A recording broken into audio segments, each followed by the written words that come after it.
ভোটের পরিবেশ অনেক ভালো। গেট দিয়ে ঢুকতে দেখলাম আজকে আর বহিরাগত লোক ঢুকতে পারে নাই, কিছু ন্যাশনাল চ্যানেল ঢুকছে, ইউটিউবে ঢুকতে পারে নাই। এ কদিন তো ইউটিউবের যন্ত্রণা আর ভালো লাগে না, এফডিসিতে আইলো মুখ টুক ডাকে রাখতাম কেউ না দেখে। যা হোক আজকে ভালো লাগছে। আর আমরা ভোটার যারা, বিশেষ করে শিল্পীদের গতকাল ছিল চাঁদ রাত, আজ আমাদের ঈদ, এটা ধরে নিতে হবে। আমরা এই কদিন খুব আনন্দে ভোট যাকেই দিই এমন লোককে দিব যে আমাদের উন্নয়নের কাজ করে।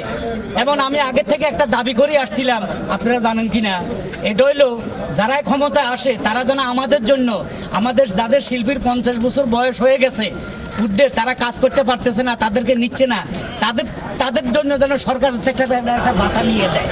এই কথা কেন বললাম, যে এই দেশে 11 কোটি রোহিঙ্গা খাইতেছে সরকারের উপরে, আমরা কয়েকজন শিল্পী খাইলে অসুবিধাটা কি? কারণ আমরা তো এখন আগের মতো ছবি চলে না, আমরা কাজ পাইতেছি না। সেটা আমার দাবি, প্রথম যেই দলে ক্ষমতায় আসে, আমি এখনো ভোট দিতে যাই নাই।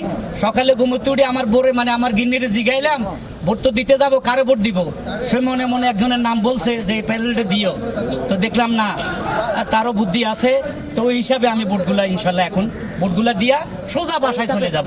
আমার ভোট আমি দিব, যাকে খুশি তাকে দিব। ঠিক আছে ভাই? ওকে।